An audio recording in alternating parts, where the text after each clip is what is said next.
Cinquièmement, il faut connaître celui que tu pries. La Bible nous dit, au moment de la présentation de l'offrande, Élie le prophète s'avança et dit, Éternel Dieu d'Abraham, d'Isaac et d'Israël. Il savait à qui il s'adressait. Il ne priait pas en l'air, il ne priait pas un Dieu inconnu. Il savait que celui qu'il priait s'appelait l'Éternel, qu'il était le Dieu d'Abraham, d'Isaac et d'Israël. Il connaissait celui qu'il priait. Connais-tu celui que tu pries? La grandeur de la révélation que tu as va déterminer la grandeur de ton exaucement. Il y a des gens, pour eux, Dieu ne donne que le spirituel. Vous aurez le spirituel pendant cette retraite. Et d'autres, Dieu ne donne que le matériel. Vous n'aurez que le matériel. Mais d'autres croient que Dieu peut donner le spirituel et le matériel. Et vous aurez le spirituel et le matériel. Et certains, ils croient que Dieu est le Dieu qui donne la fourmi. Il te donnera la fourmi, mais d'autres croient que Dieu peut aussi donner l'éléphant. Et il te donnera un éléphant. Tout dépend de ta foi. Si tu crois que Dieu peut faire des grandes choses, il fera des grandes choses. Mais si tu crois que Dieu ne fait jamais des grandes choses, il n'en fera jamais. Frère, qui est ton Dieu? Quelle est la révélation de ton Dieu? Mon Dieu, c'est celui qui ne m'a jamais abandonné. Ça, c'est le nom de mon Dieu. Celui qui ne m'a jamais abandonné. Dieu ne m'a jamais abandonné. Jamais de jamais. Depuis que je suis chrétien, Dieu ne m'a jamais abandonné. Est-ce que tu as une révélation personnelle de Dieu? Quand tu dis Jéhovah Jireh, est-ce que tu as cette révélation? Jéhovah Shikenu, Adonai, Elohim, Eloheka. Est-ce que tu as une révélation personnelle de Dieu?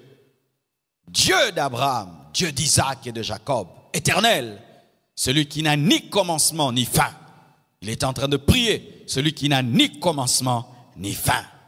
Il savait qu'il était là, présent. Quand il dit l'éternel, il savait qu'il n'était pas loin, qu'il était là.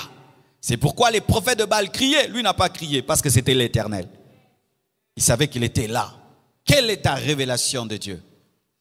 Quelle intimité tu as avec Dieu? Quand tu pries, tu fais comme un perroquet, comme certains enfants qui viennent des fois dans nos cultes et qui voient comment nous prions. Et puis quand ils prient, ils font comme les parents, mais ils ne comprennent rien. Quand tu pries, est-ce que tu t'adresses vraiment à quelqu'un?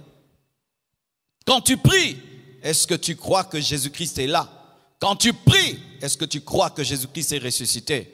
Quand tu pries, est-ce que tu crois que ton Dieu est tout-puissant, qu'il est capable? Quand tu pries, est-ce que tu crois en sa fidélité? Quand tu pries, est-ce que tu crois qu'il est ton Père?